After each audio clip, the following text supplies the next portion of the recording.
Welcome back to the MotoVlog, and today we're out here with the brand new BMW R 1300 RS, fresh, new and ready for a proper ride. I'm about to swing a leg over it, settle into the saddle, head out onto my favorite stretch of road here in Spain, and then we'll look at it together and see what the new RS is really capable of. So, let's go.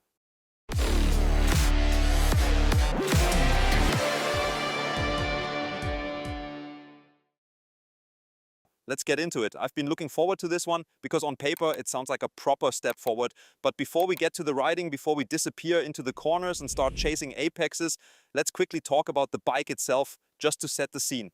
What's new on the R 1300 RS? Honestly, you could say pretty much everything front to back, top to bottom. The Boxer engine, you already know that basic concept from the GS and the other models, but underneath there's a new sheet steel mainframe and an aluminium die-cast rear subframe. And we've got the performance variant here, and you don't just notice that in the exclusive color and the little bits of bling like the dark chrome parts here or the sport seats. You feel it above all in the better kit, sport suspension, sport brakes, and the whole package that comes with it. Basically a setup that's clearly aimed at riding hard when you feel like it, and electronically as well with Riding Modes Pro and, for example, the dynamic traction control with its adjustability and the rest. You've got quite a few goodies on board if you really want to squeeze out maximum performance and use what the bike has to offer. Because sportiness was a really important point with this update, with this new generation of the RS. It's meant to be the sportiest RS of all time. And yes, that's exactly what we're going to check out now out on the road. Ergonomics were revised as well. We've got a flatter handlebar and the footrests are set further back, and they're also noticeably wider, around 35 millimeters. So they've clearly done a lot to move you into a sportier stance and a more active position. And just like the 1300 Boxer itself became more dynamic coming from the 1250, the idea here is a more dynamic RS2. And with that, it's off into the twisties. I'll give the cars a little head start, otherwise I'll catch them straight away anyway. Right then, enough talking, helmet on, let's get moving. Indicator, stop sign, a proper quick check, and let's go. Yes, that's it. Now we're rolling. First thing you notice, power for days, really just loads of shove everywhere. I could probably stay in first gear the whole time on this twisty road and still make good progress. But that's a bit too stressful for me, constantly busy. Second, does the job just fine, thanks to all that torque that's always there. Next thing I notice is the seating position. I think they've judged it well. If I sit forward like I am now, I basically have no pressure on my wrists at all. I can cruise along here nice and relaxed and upright, just ticking along. And at the same time, if you want it, bum back, elbows out and attack. The brakes are nicely judged too. It's the sport brake, but it's not too aggressive, not too sharp right at the first touch. That means it's not constant stress and instant pad clamping drama.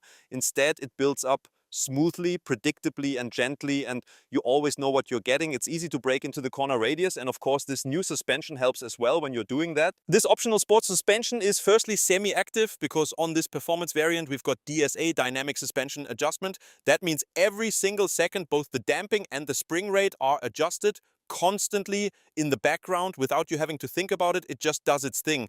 And on the RS here, unlike the other 1300 models, we don't have a telelever system up front, but an upside-down telescopic fork. And according to BMW, it's the first series production telescopic fork that electronically regulates the spring rate. Basically a bit of a first, a proper novelty on a production bike. I can't exactly isolate that one detail right now in terms of consciously feeling the spring rate control.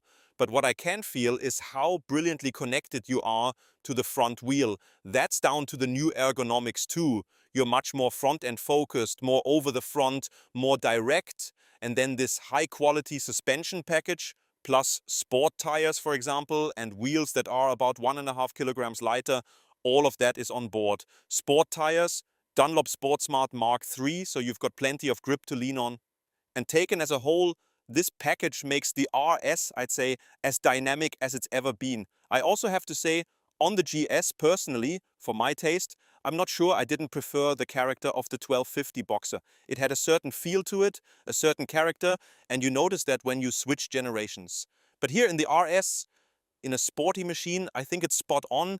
This more dynamic, more revvy Boxer engine is simply right at home here. It fits perfectly.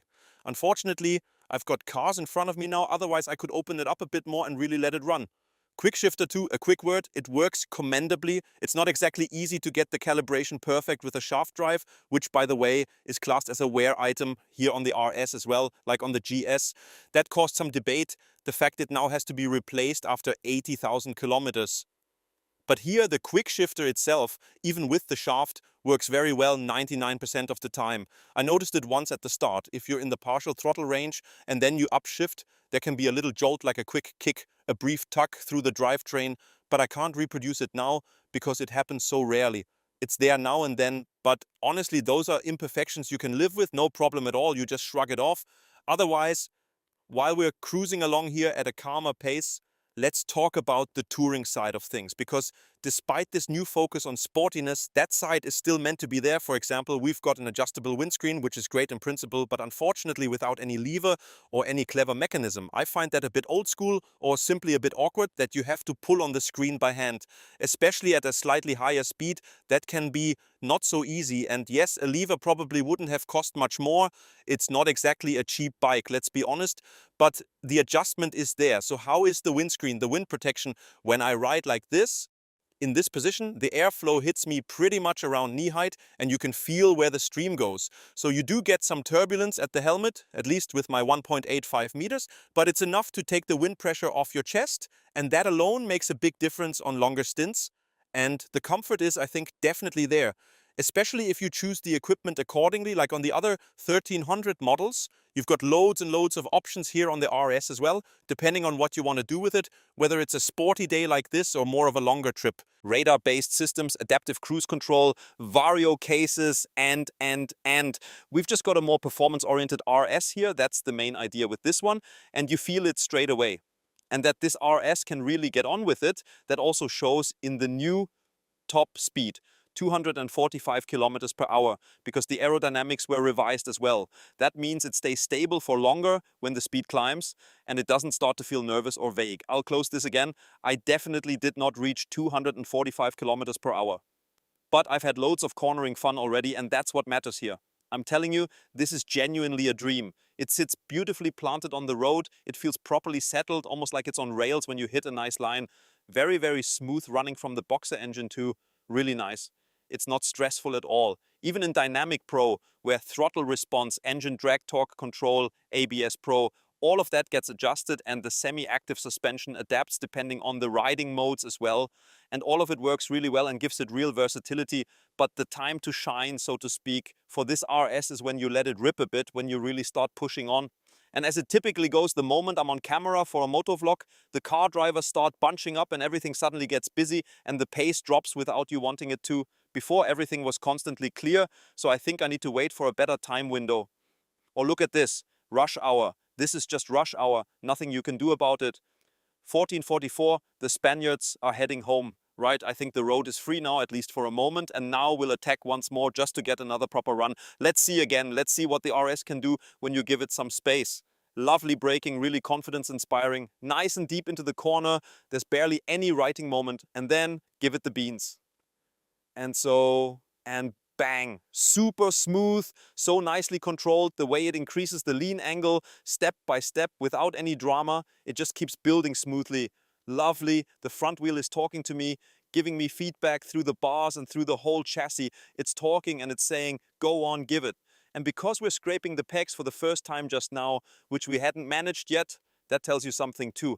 The performance variant with the taller suspension and the firmer damping also has a higher maximum lean angle. So if you want to really give it the beans and ride it hard, you need the performance package. Ah yes, people, come to Spain for a motorcycle trip. Come to Spain for a motorcycle trip, and if you can, get yourself a new RS. Because this thing has got it, it really does. It's a proper little weapon on a good road.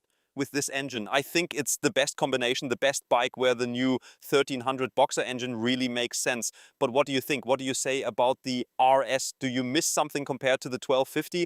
And visually as well, the way it stands there, the silhouette, the front with the now slimmer LED headlights, it just looks properly thought through. It feels coherent. I think it looks really good.